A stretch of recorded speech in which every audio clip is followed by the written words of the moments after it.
महीना, वो समय जब पूरा देश भगवान शिव के रंग में रंगा होता है। कोई कावड़ लेकर हरिद्वार की ओर बढ़ता है तो कोई शिवालयों में जल चढ़ाकर व्रत रखता है। कहीं डमरू बजता है तो कहीं ओम नमः शिवाय के मंत्र गूंजते हैं। लेकिन क्या आप जानते हैं कि सावन के इसी पवित्र महीने में भारत में एक ऐसा गांव भी है जहां शादीशुदा महिलाएं पूरे 5 दिन निर्वस्त्र रहती है। जी हाँ, निर्वस्त्र।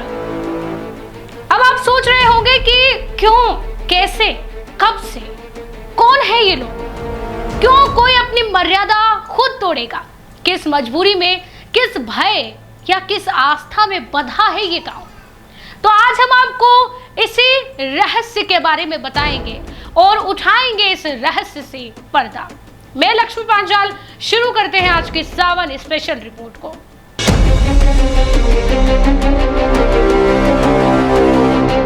आज हम आपको ले चल रहे हैं हिमाचल प्रदेश की मणिकर्ण घाटी में, जहां बसा है पीड़ी गांव। यहाँ की परंपरा सुनकर आपके रोंगटे खड़े हो जाएंगे। हिमालय की तलहटी में बसा ये गांव चारों तरफ से घने देवदार और बर्फीली चोटियों से घिरा हुआ है, जहां हवा भी मंत्रों की तरह बहती है, जहां हर पत्थर, हर पेड़, हर नदी किसी न किसी देवता का निवास मानी जाती है। इसी गांव में हर साल सावन में जब कहीं रुद्राभिषेक हो रहे होते हैं, कावड़िए बोल बम के जयकारे लगा रहे होते हैं, तब यहाँ की महिलाएं अपने शरीर से सारे वस्त्र उतार देती थी। अब भले ही समय के साथ वो एक पतला कपड़ा डालने लगी है, लेकिन परंपरा आज भी उतनी ही कठोर है।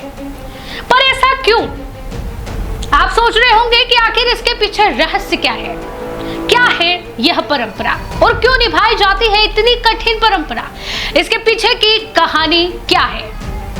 तो हम आपको वही बता रहे हैं। यह परंपरा जुड़ी है लाहुआ घोंड देवता से। लेकिन कौन है ये देवता, ये कहानी क्या है, जहां पर सदियों से यह कहानी कही जा रही है। कहा जाता है कि बहुत समय पहले इस गांव में राक्षसों का आतंक था। कहते हैं ये राक्षस गांव की सबसे सुंदर और सजे धजे कपड़े पहने औरतों को उठा ले जाते थे। रात के अंधेरे में उनका शिकार करते थे।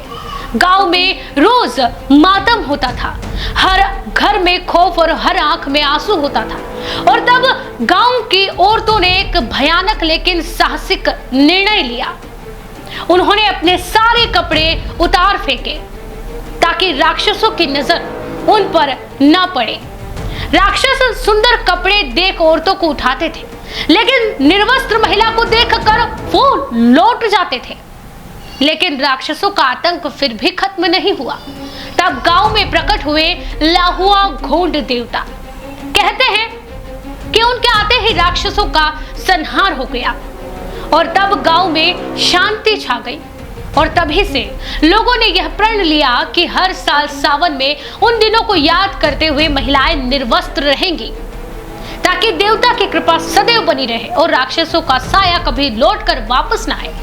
अब भले ही महिलाएं एक पतला कपड़ा डालती जरूर है, लेकिन परंपरा में आज भी उतनी ही श्रद्धा, भक्ति और उतना ही रहस्य छिपा हुआ है। इन 5 दिनों में पति पत्नी आपस में बात नहीं करते, कोई एक दूसरे को छूता नहीं है और पुरुष शराब और मांस का सेवन नहीं कर सकते। हर कोई देवता के डर और आस्था में पूरी तरह डूबा रहता है। गांव में मान्यता है कि अगर किसी ने भी यह परंपरा तोड़ी तो उसका दुर्भाग्य निश्चित है, और ऐसा हुआ तो कुछ ही दिनों में कोई अशुभ घटना घटने लगती है। तो अब सवाल है कि क्या सिर्फ यह एक परंपरा है या सच में राक्षसों का श्राप अब भी मंडरा रहा है? क्या कोई भी औरत इसे तोड़ने की हिम्मत कर पाई है? क्या यह आस्था है, भय है या फिर पीढ़ियों से चला आ रहा एक मनोवैज्ञानिक रहस्य है? खैर, जहां तक देखा जाए तो यह रहस्य ही है।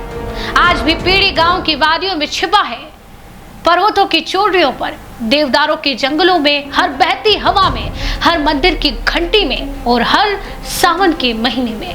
जहां शिव भक्त कहीं जल चढ़ा रहे होते हैं, वहीं पीड़ी गांव की ये महिलाएं लाहुआ घोंड देवता की श्रद्धा और भक्ति के बीच अपनी परंपरा निभा रही होती है। लेकिन अगर क्या होगा अगर ये परंपरा टूटी? क्या राक्षस फिर से लौट आएंगे या फिर देवता अपने भक्तों से रूठ जाएंगे? ये सवाल आज भी बिना उत्तर के मौजूद है और शायद इसीलिए इस गांव की कहानी इतनी रहस्यमय है और इतनी डरावनी है कि हर सावन ये कहानी फिर से जिंदा हो उठती है। आज के सावन स्पेशल रिपोर्ट में फिलहाल के लिए इतना ही।